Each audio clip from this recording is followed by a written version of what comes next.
Blog Talk Radio. Hello, everyone. This is Laurie Smith on Blog Talk Radio, and I am so happy to be here. It is Wednesday night, 9:30 p.m., Calgary, Alberta. It is June the 2nd. I'm just so happy to be here. This is Child Abuse Prevention and Human Rights Abuse Prevention is Up to Us, 30-minute live internet streaming radio broadcast from blogtalkradio.com, and I have the chat room open if anybody wants to go sit in there. That'd be just fine. I wanted to kind of continue on talking about the Child Abuse Handbook, which is a free PDF download. You can find it on Dreamcatchers for Abused Children's website at http and then semicolon / www.dreamcatchersforabusedchildren.com. And it's a free PDF download for anybody who wants to grab a copy. And I really suggest everybody do grab a copy of this free PDF download. All the information was compiled by Donna Shear, who is the president of Dreamcatchers for Abused Children, and Sandra Potter, who is the CEO and founder of Dreamcatchers for Abused Children. And they went through and compiled a great handbook for people who work with children, for instance, educators and daycare workers, police officers, and just anyone who works with children could benefit from this handbook. And it's just a great, it's just full of all kinds of information regarding signs and symptoms of child abuse, all the different kinds of child abuse and all the signs and symptoms, physical, whether it's physical, verbal, emotional, psychological, and sexual abuse, right? All the signs and symptoms are there, what to look for, and how to report child abuse. There's all kinds of resources and links and whatnot, and they did provide all the resources that they used in order to compile this handbook, right? So you can see that it's all such great information, and I hope everybody will get it.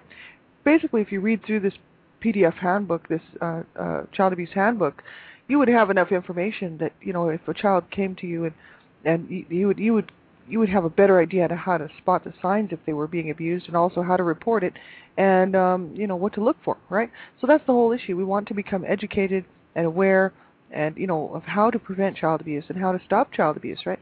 So important. So that's why I wanted to kind of cover this handbook. It's a great handbook, and I recommend everybody get it. So that's what we're going to continue talking about tonight. I'm not a professional. I don't hold any professional certificates, counseling certificates, or anything like that. I'm just a private citizen who pays to do my show on Blog Talk Radio, and it all came about because I was listening to another show. Gail Crabtree has a show on here, Voices of Hope, and I was listening to that show back in November last year, and I clicked on the button, Create Your Own Show, and before I knew it, I had my own show, and I was doing about one show a week in the beginning. And then I thought, well, maybe I could do 2 or 3, and then it escalated to, 12 shows a week, and I've actually cut back on a few just because I'm now doing Dreamcatchers Talk Radio here on Blog Talk Radio as well. So I had to kind of cut back on a couple of my shows. But the thing is I really enjoy doing them, and just to get the information out to people, and also to share as a survivor myself of child abuse, so important for people to know that there is hope, and just to keep reaching out and get the information, get the help, wherever you can find it. If you're not comfortable with therapy, try group support. If you're not comfortable with group support, try a therapist. You know what I mean? Just try something. Make sure you reach out and get some help, right? So important. And also, I fight for child rights. My whole I study part-time at MRU. I'm in between courses. I had to discontinue my courses. I couldn't afford to go anymore.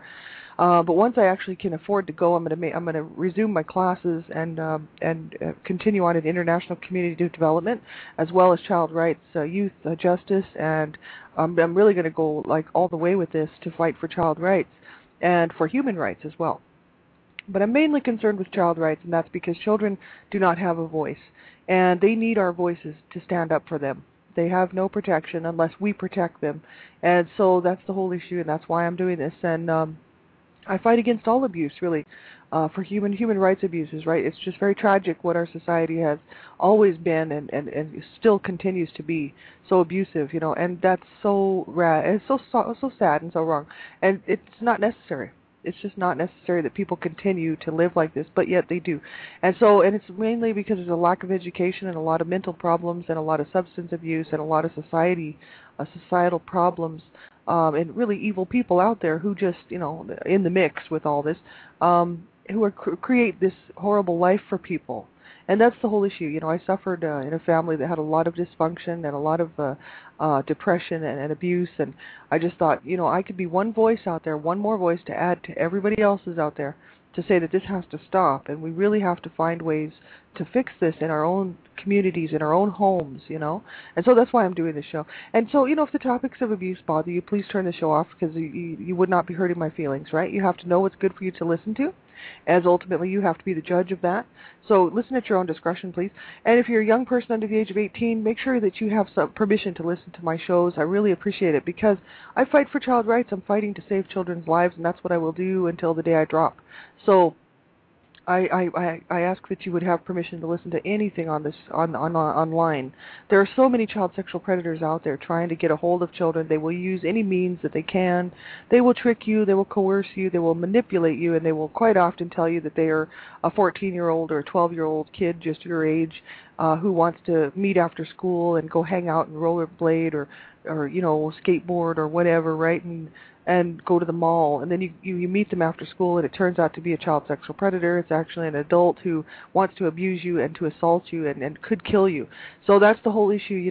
It's no good to live in fear, but what we all need to do is become educated, and parents really need to become educated on the issues surrounding child sexual abuse and child sexual predators and how to keep your children safe. Even if you do protect them and you are following the advice of the professionals out here who will give us good advice on how to protect your children, they are still at risk. But the thing is it's better to at least try, right? And that's the whole issue, and we have to try, and that's why I'm doing this show. So yeah, we'll get right into it.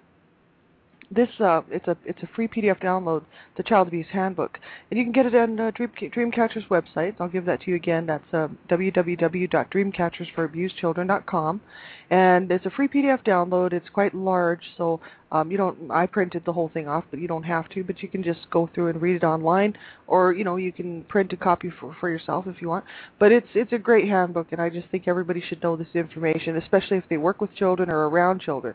And I'm a child rights advocate, so of course I need the information, so I'm interested. But I don't work directly with children, and I don't have any children, but I am fighting for children's lives and fighting for the rights of the child.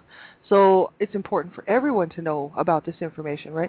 Because if I see a child who's being abused, I am definitely going to know. I'll be able to see the signs, and I'll be able to see the symptoms, and I'll know how to report it. So important. You can save a child's life. That's the whole issue, right? So we're going to continue on. We're looking at a profile of a child molester, right? It says profile of a child molester. That's where we left off on Wednesday night. I'm sorry, on Monday night. It's Wednesday tonight. It feels like Friday to me. Its profile is a much abused word, it says, but still the best one to describe someone who would possibly molest a child, right? Contrary to popular belief, this has more to do with behavior than looks. A pedophile will frequent places children gather: at church, school, playground, and the internet. Sometimes you'll spot suspicious behavior like stalking treats or the help me find my dog routine, but usually they won't be able to they won't be doing that where adults can see. So this is the key. You want to protect your child from pedophiles, so you have to make sure your child is always where adults can see, and when it isn't you, make sure the adult who is watching is dedicated and trustworthy. So important, right? Child sexual predators try to generally, hang around where kids are so they can get a hold of them, or they try to befriend families who have children so that they can manipulate their way into the family and abuse the children. So sad, but it is happening. It even happens at schools. There's a lot of teachers who are child sexual predators, and they do get busted, but they generally get moved to another school district across the country somewhere, and it's very hushed up, and nobody knows about it. Start getting the information, people. It's on the line. It's online. You can find it. All you have to do is start typing it in there, and it is there. And these are people who don't even face criminal charges, and they just get moved from one side of the country to the other, and it's all hushed up. So it's happening, and it's unfortunate, and they have these pictures, these people's pictures, and their information right on the line with the articles in the papers, and you can see it for yourself, right? This is what I study, so, that's the whole issue, right? Even teachers, anybody can be an abuser, right? So this is the whole issue. You have to know who your child is with, where they're at, and that's where the abuse is going to take place. Whether it's in the home or in a daycare, at school, in the church, on the playground, at a friend's house, You just have to know what's going on with your child if you want to protect them, and be extra careful about who you let your child spend time with, especially adults. And they did say, there's great websites out there also, along with Dreamcatchers for Abused Children. I really love Dreamcatchers for Abused Children because I'm the Canada Regional Director for Dreamcatchers for Abused Children, so a little bit biased there. But Little Warriors up here in Edmonton, Alberta, Little Warriors is a great website for people who are trying to learn some information regarding how to protect your children and how to teach your children good touch, bad touch, and whatnot. And Little Warriors, that's www.littlewarriors.ca. It's a great website. I recommend it to everybody to check that out. It's all about child sexual abuse and how to prevent it. So that's another good resource. There's all kinds of good information out there, right? So as long as you get some information and teach your children age appropriate information that they will understand, and it's good, right? The more protection, the better. And it says here, pay attention for strangers and people without children at schools and playgrounds. And if you see a stranger, watch their behavior, right? You have to really be on the lookout. It says, as far as churches and clubs go, make sure that the people that run these churches and clubs, the actual, people who do the hiring process, right, that they interview and fingerprint screen every volunteer who works with the kids, even the ministers. Because it's a shame that it says here, it's a shame we have to be suspicious of people volunteering to work with kids. But pedophiles love to volunteer. Even with all these cautions, someone could get through, making it important to know early if something is going on. Because this is the whole issue. Not every child sexual predator has been convicted or caught. And so there's a lot of them running around out there who have not been caught yet, and they don't have fingerprints, and they don't have a history on the sex offender registry lists, right? So there's a whole lot of people out there abusing children that people don't even know about. So this is the problem, right? It's such a huge, huge problem. And it is happening, and it's a fact, and it's real, so this is why it has to stop. And then they go on to talk about, in this PDF handbook, it says signs of child molestation. It says talk about something no parent wants to see. There's no way to be sure, even if they can tell you something's happening. One friend of mine, this is Donna Shear and Sandra Potter writing this, one friend of mine found out at a church that her husband was molesting her daughter. A very unpleasant but fortunate coincidence. Fortunate because it forced the truth to come out and the molestation to be stopped. The most useful methods I've found to determine the likelihood of molestation are the signs of child molestation provided by the National Center for Missing and Exploited Children. And it says, unfortunately, unless your child confirms your suspicions, you'll still be left doubting. If there are physical signs and the child is too young to accurately describe the cause, a trip to the doctor may help. That's very important. I've seen that on other websites. Take your child to the pediatrician, especially one who specializes in sexual abuse and signs and symptoms, and make sure, because they can tell. They know how to look for this stuff, and they can tell. In any event, it is, if you still strongly suspect molestation, it's better, excuse me, my voice is going, I've already been on the air for about an hour, so it says it's better to report your suspicions than to assume nothing's happening, right? And that's the whole issue with abuse, right? You just have to, if you suspect abuse, you have to make the phone call. You really have to report it. Because otherwise, if you don't, it could just continue on, and the child could be killed. You just don't know, right? This is whole, and really it's the law. And it's the law. You must report abuse. So if you know what's going on, then you need to report it. Or even if you suspect it, you don't even have to know what's going on. You could just have a suspicion. You could think, is that child being abused? It's better to check than not to check, because there's so many kids losing their lives. Like if you look in the headlines pretty much every day across the country, North America wide, Canada, the United States, or actually all around the world, but we're just talking about North America. There's children dying every day at the hands of their parents and caregivers, and somebody should have seen some signs and warning signs of the abuse, right? But obviously this is not always the case, and if somebody did see it, quite often people will not report it. It could be a family member. They don't want to get that other their family member in trouble, so maybe they hope that they'll stop abusing their child or whatever, or maybe they just get pushed out of the family because the abuser wants to keep doing what they're doing, so they just tell that person to buzz off, and then they're scared for their own lives or something, right? Abusive people aren't very nice, so they could hurt anybody, right? So this is the whole issue. Abuse is so wrong, and it really needs to stop. And it says here, how to report suspected child sexual predators. If you can't confirm something has actually happened, the Rape, Abuse, and Incest National Network may be able to help you figure it out. They also have a crisis line, and that's at 1-800-656-HOPE. That's RAIN, Rape, Abuse, and Incest National Network. It says they can help you if you've been sexually assaulted as well. The bottom line is, if you have strong suspicions your child is being molested, you need to report it to your local police or child services. If you see someone engaging in suspicious behavior around the children in your neighborhood, local park, etc., report it and let the authorities figure it out. That is really the thing to do, especially if you see somebody hanging out in a vehicle around a park, and they just sit there for hours and hours and hours, and they're there like a couple times a week, and they're just hanging out. There's nothing wrong with reporting stuff like that. They could be scoping out children. They could be doing anything. Or they might be sitting there minding their own business. You know what I mean? But especially around playgrounds and stuff, people don't have any business hanging around a playground unless they have children going to that school and they're there to pick them up or something, right? There's no need for anyone to be hanging around a school playground and a schoolyard unless they have business there. You know what I mean? So I would report it, and I definitely would, because this is the whole issue. Kids are being kidnapped, kids are being assaulted, and by child sexual predators, and it's just wrong. It's so wrong. And it says here, the police might even give you some free training as a result if you phone in and you report something suspicious. They might have some references and material for you. You know what I mean? And be happy to give it to you. So your child safety, it says, isn't assured through the sexual predators database, but it can help as part of a complete strategy.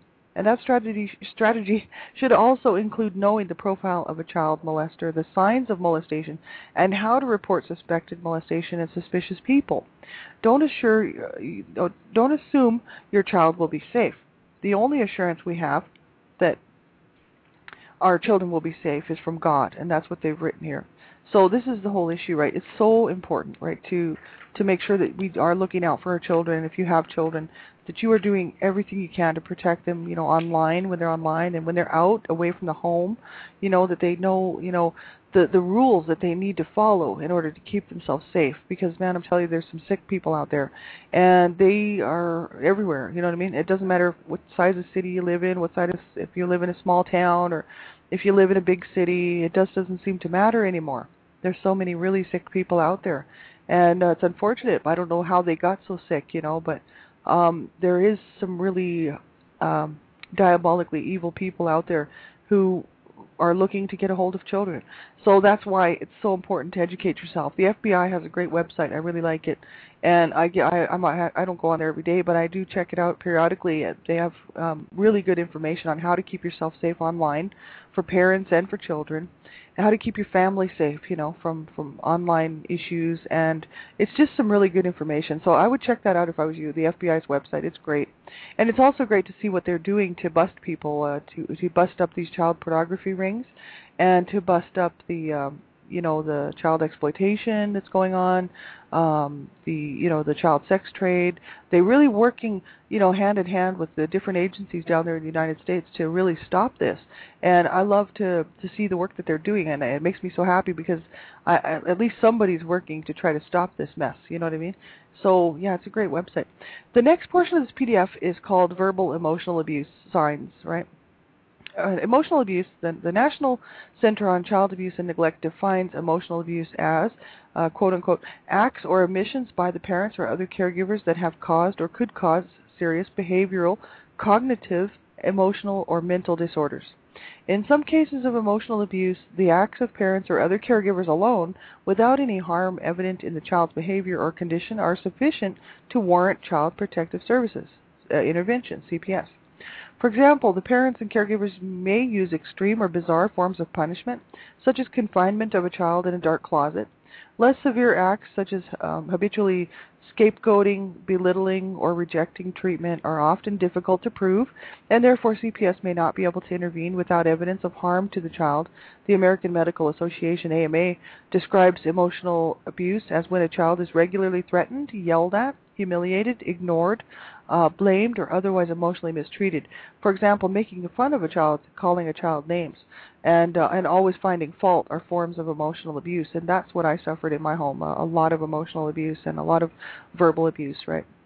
Emotional abuse is more than just a verbal abuse. It is an attack on a child's emotional and social development and is a basic threat to healthy human development. And my parents, they were so disturbed themselves, like with depression, and they grew up in very strange environments and were abused themselves, right? So they were just passing it on without even realizing it, and they were so, warped in their own behaviors that I'm sure it wasn't intentional. You know what I mean? I look back at it and I think I'm sure it wasn't intentional. But that's the cycle of abuse, and that's what we have to stop. And so that's the whole issue, right? It's wrong to treat a child like that.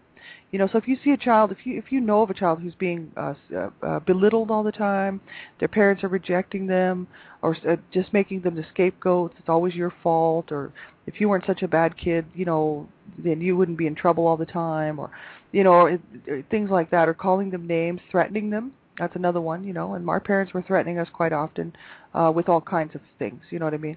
We were being yelled at, humiliated, ignored, blamed, and otherwise emotionally mistreated. We were being emotionally assaulted basically on a daily basis. And, that's the whole issue. It is abuse. It's very hard to prove. And so, but the aftermaths are devastating. One of my brothers committed suicide at the age of 33, and he never had a good life. He never, ever had a good life. He spent 33 years of misery on this planet. And another brother died of a drug overdose in a shelter here in Calgary at the age of 43, and he had just a miserable existence. And so, I know I was there. I recorded it in my mind, what was happening, and I kept very sharp, detailed memories of what was going on because it was so horrific that I wanted, really it was for my family that I did that, because I thought, this is so wrong. How can I just sit there and just blow it off and not remember? I do remember all of it. So that's the whole issue. Just about almost everything that went on that I was involved in and was forced to be involved in. So that's the issue with emotional abuse. Physical abuse, the signs and symptoms are very easy to spot, and quite often it's a little easier, right? You can see if a child's being physically abused, if they're being beaten and just burned or whatever the situation is. You can see it, but emotional signs and symptoms are a little harder to see. And it says here, emotional abuse can take many forms: belittling, coldness, corrupting, cruelty, extreme inconsistency, harassment, ignoring, inappropriate control, isolating, and rejecting. And it says here, emotional abuse can and does happen in all types of families, regardless of their background. Most parents want the best for their children. However, some parents may emotionally and psychologically harm their children because of stress, poor parenting skills, social isolation, lack of available resources, or inappropriate expectations of their children. And they may emotionally abuse their children because the parents or caregivers were emotionally abused themselves as children. And so this is just the whole issue, and then they just pass it right on, right? Emotional abuse signs for boys, they just list off quite a few here. There's aggression, temper tantrums, fights with peers and siblings, bullying tactics, frustrates easily, disobedience, lying and cheating, destructive behaviors, impulsive behaviors, argumentative, loud, tease excessively, worry excessively, withdrawn, speech disorders, delayed physical or emotional development, ulcers, asthma, severe allergies, habit disorders, for instance, sucking their thumb or rocking, unduly passive and undemanding, very low self-esteem, extremely demanding, aggressive, and angry, antisocial, destructive, depressed and or suicidal, attention-seeking, and delinquent behavior, especially in adolescence. For girls, emotional abuse signs would be withdrawn, passive, and these are just some, right? Approval-seeking, compliant, frustrates easily, infinite patience, clinging to adults, overly dependent, stubborn, tease excessively, worry excessively, and somatic complaints. And so this is the whole issue. This is some signs of if you see a child who's who's just displaying a lot of these signs, and maybe they weren't before. That's the whole issue with behavioral issues, right? You'd have to have known what the child was like before to really spot a change in behavior, because otherwise how would you know? You might think, oh, this is a real shy child, but maybe the child's been shy for their whole life. But teachers and stuff and people who work with children, they really should be aware of these behavioral issues, because they see these children on almost a daily, or should be nearly a daily occurrence, right? So you would think that they would know right away if the child started to behave differently and all of a sudden became really passive and withdrawn and sitting around in the corner by themselves, or there's all kinds of signs and symptoms if people are paying attention.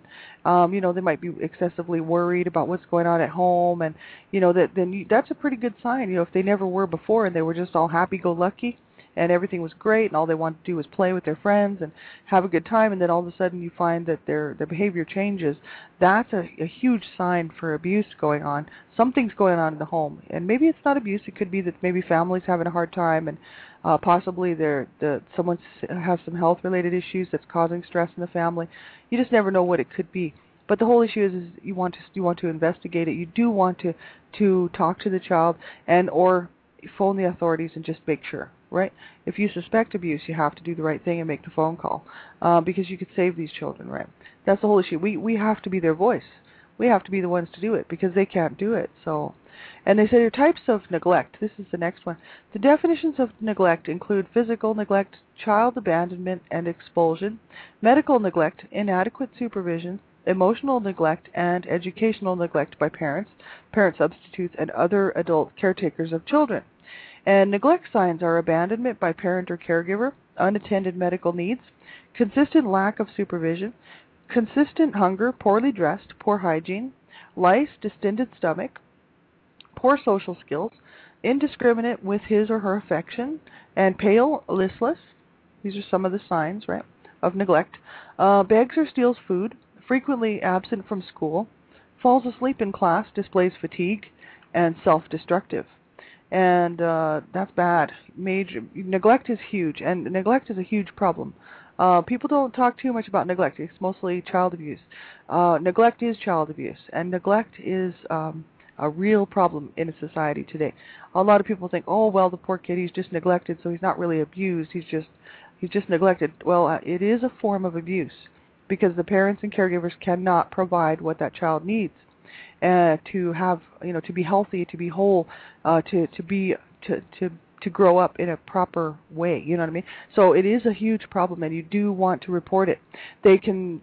The parents might not know to reach out and get help, and there might be, ways that parent can get some help, for that child, for them, and for their child, and then they could go on to have a great life. But if you don't report it, and then of course that kid's just going to probably suffer on, and so will the family, and that's some of the signs of it right there. And they said child physical neglect, refusal of health care, failure to provide or allow needed care in accord with recommendations, failure or delay to seek timely and appropriate medical care for a serious health problem, abandonment or desertion of a child without arranging for reasonable care and supervision, expulsion or blatant refusals of custody, such as permanent or indefinite expulsion of a child from the home, or refusal to accept custody of a returned runaway. And other custody issues, custody-related forms of inattention to the child's needs other than those covered by abandonment or expulsion. And, for example, repeatedly shuttling of a child from one household to another due to apparent unwillingness to maintain custody, or chronically and repeatedly leaving a child with others for days, weeks at a time, right? Other neglect is conspicuous inattention to avoidable hazards in the home, inadequate nutrition, clothing, or hygiene, any other forms of reckless disregard of the child's safety and welfare, such as driving with the child while intoxicated or leaving a child unattended in a vehicle. That is all neglect, right? So it's so important to get these children some help, right? And we have about a minute left. The next part of this article, we don't have time to go over tonight, but we'll look at this Friday night, is child abuse effects. And they go on to talk about the effects of child abuse. And thank you so much for tuning in. I really appreciate you being here. And I really hope that you will get a copy of this PDF download. It's free on Dreamcatcher's website, Dreamcatchers for Abused Children. dreamcatchersforbuse.com. And I'm the Canada Regional Director for Dreamcatchers for Abused Children. I'm so happy to stand with them and to be a voice out here, to promote awareness, education, prevention of child abuse, right?